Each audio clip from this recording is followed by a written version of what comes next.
Hi guys, welcome back. ഇന്നത്തെ വീഡിയോയിൽ നമ്മൾ നോക്കാൻ പോകുന്നത് ഓപ്പോയിൽ നിന്നൊരു പുതിയ ഡിവൈസ് ചൈനയിൽ ലോഞ്ച് ചെയ്തു. ഓപ്പോ K9 5G എന്ന ഡിവൈസാണ് ലോഞ്ച് ചെയ്തിരിക്കുന്നത്. ഈ ഒരു ഡിവൈസിൻ്റെ വിശേഷങ്ങളാണ് ഇന്നത്തെ വീഡിയോയിൽ നമ്മൾ നോക്കാൻ പോകുന്നത്. Without wasting any more time, let's get to the video.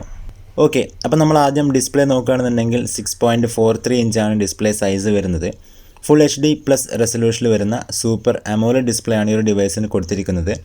അതോടൊപ്പം 90 ഹെർട്സിൻ്റെ റിഫ്രഷ് റേറ്റും ഈ ഒരു ഡിവൈസിൻ്റെ ഡിസ്പ്ലേയിൽ വരുന്നുണ്ട്. 180 ഹെർട്സിൻ്റെ ഒരു ടച്ച് സാമ്പിളിംഗ് റേറ്റും ഈ ഒരു ഡിവൈസിൻ്റെ ഡിസ്പ്ലേയിൽ നൽകിയിട്ടുണ്ട്. 1080x2400 പിക്സൽസ് ആണ് screen resolution. 409 pixel per inch ഡെൻസിറ്റിയും ഈ ഒരു ഡിവൈസിൽ വരുന്നുണ്ട്. അത്യാവശ്യം നല്ലൊരു ഡിസ്പ്ലേ തന്നെയാണ് ഈ ഒരു ഡിവൈസിന് കൊടുത്തിരിക്കുന്നത്.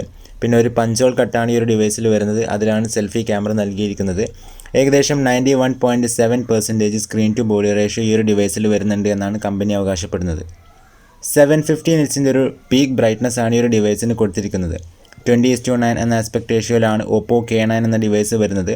ഈ ഒരു ഡിവൈസിൻ്റെ വെയിറ്റ് വരുന്നത് ഏകദേശം 172 ഗ്രാംസ് ആണ്. അപ്പോൾ അത്യാവശ്യം ലൈറ്റായൊരു ഡിവൈസാണ് ഓപ്പോ K9. ഇനി പെർഫോമൻസിലേക്ക് വരുമ്പോൾ ക്വാൾകോം സ്നാപ്ഡ്രാഗൺ 768G എന്ന ചിപ്സെറ്റാണ് ഈ ഒരു ഡിവൈസിന് കൊടുത്തിരിക്കുന്നത്. 5G സപ്പോർട്ട് ചെയ്യുന്നൊരു ചിപ്സെറ്റാണ്.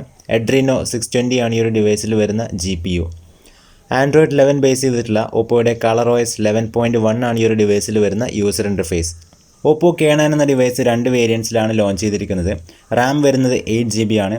ഇൻറ്റേർണൽ സ്റ്റോറേജ് നമുക്ക് 128GBയും 256GBയും അവൈലബിൾ ആണ്. ഇനി ക്യാമറയെക്കുറിച്ച് നോക്കുന്ന സമയത്ത് ഈ ഒരു ഡിവൈസിൽ ഒരു ട്രിപ്പിൾ ക്യാമറ സെറ്റപ്പാണ് റിയർ സൈഡിൽ നൽകിയിരിക്കുന്നത്. പ്രൈമറി സെൻസർ 64 മെഗാ ആണ്. f1.7 ആണ് അപ്പർച്ചർ. പിന്നെ ഒരു 8 മെഗാ അൾട്രാ വൈഡ് ലെൻസ് ഉണ്ട്. ഒപ്പം ഒരു 2 മെഗാ മാക്രോ ലെൻസ് കൂടി കൊടുത്തിട്ടുണ്ട്. ഇങ്ങനെ ഒരു ട്രിപ്പിൾ ക്യാമറ സെറ്റപ്പാണ് ഇതിൽ വരുന്നത്. റിയർ ക്യാം വെച്ച് നമുക്ക് 4K വീഡിയോസ് ആണ് മാക്സിമം 30 FPS ഷൂട്ട് ചെയ്യാൻ സാധിക്കുന്നത്. ഫ്രണ്ടിൽ 32 മെഗാ സിംഗിൾ സെൽഫി ക്യാമറയാണ്. f2.4 ആണ് അപ്പർച്ചർ വരുന്നത്. ഡിസ്പ്ലേക്കകത്ത് പഞ്ച് ഹോൾ കട്ടിലാണ് സെൽഫി ക്യാമറ കൊടുത്തിരിക്കുന്നത്.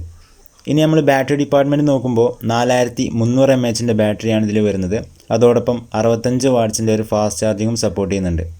ഈ ഒരു 4300 mAh capacity battery 0 to 100% charge ചെയ്യാൻ 35 മിനിറ്റ്സ് ആണ് എടുക്കുന്നത് എന്നാണ് കമ്പനി അവകാശപ്പെടുന്നത്. അപ്പോൾ അത്യാവശ്യം മികച്ചൊരു ഫാസ്റ്റ് ചാർജിങ് ഒരു ഡിവൈസിൽ വരുന്നുണ്ട്. USB Type-C പോർട്ടാണ് വരുന്നത്. 3.5mm ഓഡിയോ ജാക്കും അവൈലബിൾ ആണ്. പിന്നെ നമുക്ക് ഇൻ ഡിസ്പ്ലേ ഫിംഗർ പ്രിൻറ്റ് സെൻസറും ഈ ഒരു ഡിവൈസിൽ വരുന്നുണ്ട്. ഓപ്പോ K9 5G എന്ന ഡിവൈസിൽ 3D ലിക്വിഡ് കൂളിംഗ് ടെക്നോളജിയാണ് കൊടുത്തിരിക്കുന്നത്. അപ്പോൾ ഗൈസ്, ഇതൊക്കെയാണ് നമ്മുടെ ഓപ്പോ K9 എന്ന ഡിവൈസിൻ്റെ ഫീച്ചേഴ്സ്. ഇനി പ്രൈസ് നോക്കുന്ന സമയത്ത് ഈ ഒരു ഡിവൈസിൻ്റെ 8GB 120GB വേരിയൻറ്റ് ലോഞ്ച് ചെയ്തിരിക്കുന്നത് 1899 yuan ആണ്.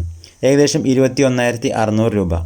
ഒപ്പം 8GB റാമും 256GB സ്റ്റോറേജ് വേരിയൻറ്റ് ലോഞ്ച് ചെയ്തിരിക്കുന്നത് 2199 yuan ആണ്. ഏകദേശം 25,000 രൂപ.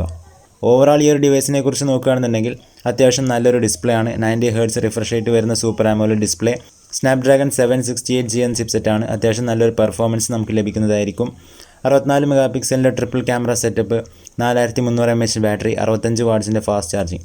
അപ്പോൾ ചാർജിങ് സെക്ഷനും ബാറ്ററി സെക്ഷനും ക്യാമറ, പെർഫോമൻസ്, ഡിസ്പ്ലേ എല്ലാം കൊണ്ടും അത്യാവശ്യം നല്ലൊരു ഡിവൈസ് തന്നെയാണ് ഓപ്പോ K9 5G. കറൻ്റ്ലി ഈ ഒരു ഡിവൈസ് ചൈനയിൽ മാത്രമാണ് അവൈലബിൾ ആയിട്ടുള്ളത്. ഇൻ്റർനാഷണൽ അവൈലബിലിറ്റിയെക്കുറിച്ച് ഒരു ഇൻഫോർമേഷനും ഇപ്പോൾ നമുക്കറിയാൻ കഴിഞ്ഞിട്ടില്ല.